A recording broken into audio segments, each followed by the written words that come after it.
Hello, welcome back to the channel.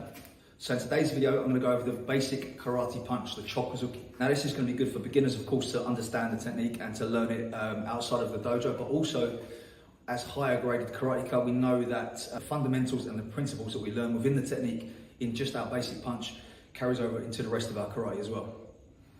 Now the first thing we want to think about is what part of our hand are we going to be landing on the target. Okay, this is very important because this is the weapon at the end.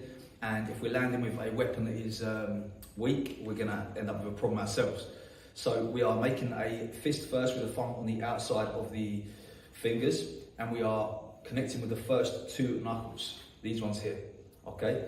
What we want to make sure of when we are punching then is these two knuckles are lined up through the arm and through the body and creating a good structure behind that punch. So we are not just hitting with the arm, but hitting with the entire body. So then from that position, what I want to do in order to go over or practice this basic punch is have my punch extended first of all. What I want to think about from here is having the lats squeezing, so my shoulder is being pulled down this way, okay, to keep the shoulders away from my ears like this and then prevent a very shouldery looking punch.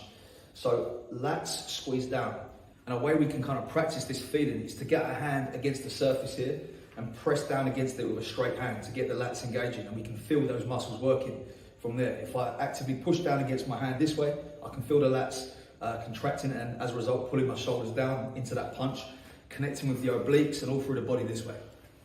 So I find that position first then, okay? Shoulder down, lats squeezed. First thing I want to do is very basic motion is supinate the hand, so turn the palm upwards, okay? This is the first thing, to get the elbow pointing down. I want to then collapse from that elbow and pull back to my hip this way. Remember, when we are doing the punching actual application, we don't have to go from the hip. The hip is a training exercise, you know, so we're working on delivering the technique, having those kind of reference points in which we can connect the punch to. So again, from here, palm is supinated first. Then the elbow pulls down this way, close to the body, so we are kind of feeling that arm rub against the side of our body here, okay?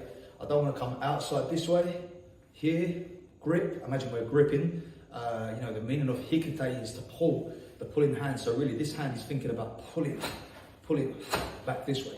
So I'm rotating and pulling back, okay, from here. Be careful not to let the shoulder come in here. Pull that back, again, lats engaged. From this position then, I slide it back out the way that it can. Still palm up. Once I get to the end, I then drill that punch in with those first two knuckles, okay? Again, keeping those lats engaged underneath. Supinate the hand, pull back to the hip. Slide it back out, rotate. Now from here, this is only just the arm. So what I want to now start adding to this is the body as well. So I'll supinate the hand, pull the hand back to the hip. As I do that, I drop my hip back slightly. Okay, I don't want to lose any kind of position with my legs, just keep my legs nice and strong and still.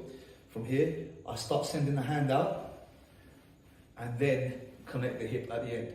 Some people will do it differently and they'll fire the hip first and have more of a whipping action, but I like to have this drilling in at the end so the hip is engaged on impact. Either way works for different people, but for me this is what I prefer. So again from here, supinate the wrist, pull the elbow back. As I get back here, I pull back into my hip. I start sending it again here, across the body, and then connect the hip at the last second as I make impact, okay? So a front arm position from here. Again, supinate the wrist, pull back, send forwards, connect to the hip, last second. Okay, then we start smoothing that off. One, smooth and connect, smooth and connect, smooth and connect. Of course, in our basic karate Kion, we will have hikite action as well. So this one's coming back, or this one's going forwards. Rotate, send, connect the hip. Rotate, send, connect the hip at the last second. Rotate, send, connect the hip. I want to feel like I'm almost relaxing from here, and as a result that elbow kind of drops. So I'm relaxing and pulling this way. Okay, so rather than trying to think about pulling so hard, it's more just collapsing that elbow down. Collapse and send the punch in this way. Of course, we don't need hikite at all. The other hand can be up here while we're still delivering that same technique. Here, connect, and we can guard here, this way. Yeah, we can do any kinds of things with these hands At the same time, we don't need to be pulling back into hikite to make that punch stronger or anything like that. It doesn't add strength to the punch. It is simply a training exercise. One mistake we want to be wary of is rotating the fist too soon. So from here, if I rotate my wrist early, this happens and the elbow pops out, which then becomes a very shouldery punch here, right? Flicking that punch. And as a result of that flickiness, I cannot get my hip engaged properly. Yeah, it's hard to do so. So I want to keep that hand supinated as long as possible and then connect as we go through. Okay, so we're driving from almost like an uppercut sort of feeling. So I'm coming upwards and driving into the target. I also want to remember I'm not hitting or landing with a fully extended arm. My elbow is still bent on impact. Okay, so I'm connecting about here. That's why the hip then connects later, because I'm connecting with the target and driving in to penetrate through the target then. Okay, so if I send my hip early, hip first, it becomes a whip, okay?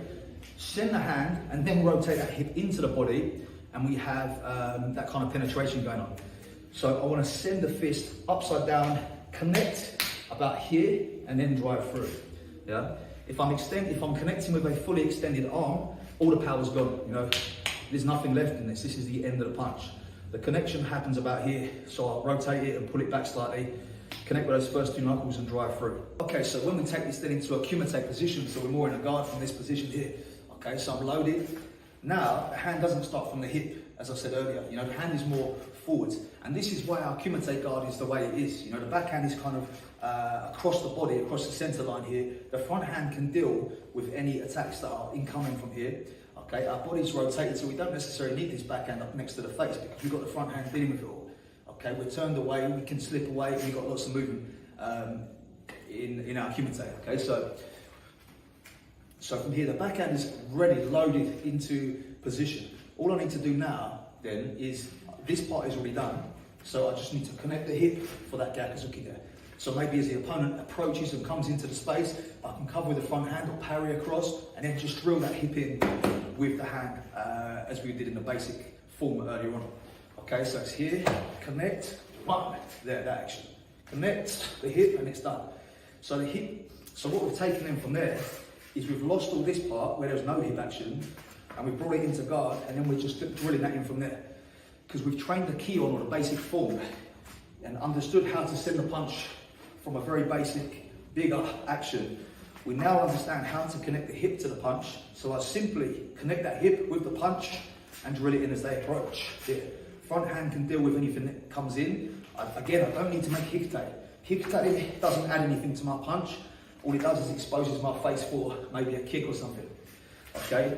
In close range fighting, hikite is good for grappling, you know, pulling, manipulating the opponent in this way. In kumite though, when we're kind of more striking, this hand can be up front and it can deal with oncoming attacks while I send the other punches in from there. Now, if we're going to make kizamizuki, the front hand, again, is nicely loaded, and the hip, same. The hip is ready to go. I can fire that hip as we did with a punch, and I can send it straight away. Bam. There's no need to pull back to engage the hip because, again, of all this work, we practiced connecting the hip at that last second. Okay? From here, connect at the last second. Okay, so it's not necessary for me to make big movements because in our functional or our key on our fundamental training, we make the big movements to understand how to make the smaller movements. So it's important to make sure we are making impact with our punch in order to fully understand the mechanics of it.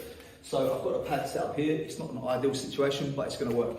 So I'm going to keep the pad up here because it will fall down otherwise. What I want to do is start sending my hand and then drilling into the punch, drilling into the pad at the last second. Here, hand, connect. Last second.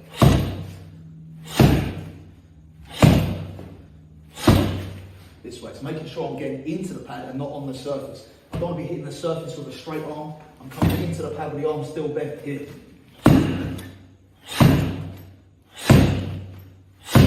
So once we understand the basic form of the punch, we can then apply that to all of our techniques. So we can make Gidan Barai. And from that position, we can start sending the arm and connect the hip last second. One here. So in our blocks or our defensive techniques, we can make the same feeling. Connect, last second, here, same feeling, one. Yeah, all of our motions have that same feeling of connection at the end of the technique where the hips engage. And really they're engaging when we make connection with our partner or our opponent. That's when I want my hips to be working, because that's when I need the power or the strength. Okay, so even that Shuto position from here, hip, last second connect with the hip in the same way that the punch was engaged with the hip right at the last second. So it seems very basic, you know, the basic first lesson, maybe you learn your basic punch in karate, but it carries over to all of your training for forever, really, you know, as long as you practice your karate. So make sure you keep on top of these kind of fundamental movements. Now I just want to mention my partnership and sponsor really with Art Martial Clothing. They are partially making these videos possible. They're a martial arts inspired clothing brand with lots of really nice designs. I've got a few different versions in my other videos. I'm going to put a link to their website in my video description with a discount code for 20% off, okay? So if you want something for training, have a look, see what they got, really nice bits. If you enjoyed this video, please give me a subscribe, like, comment, let me see what you'd like to see next time, and I'll see you in the next video.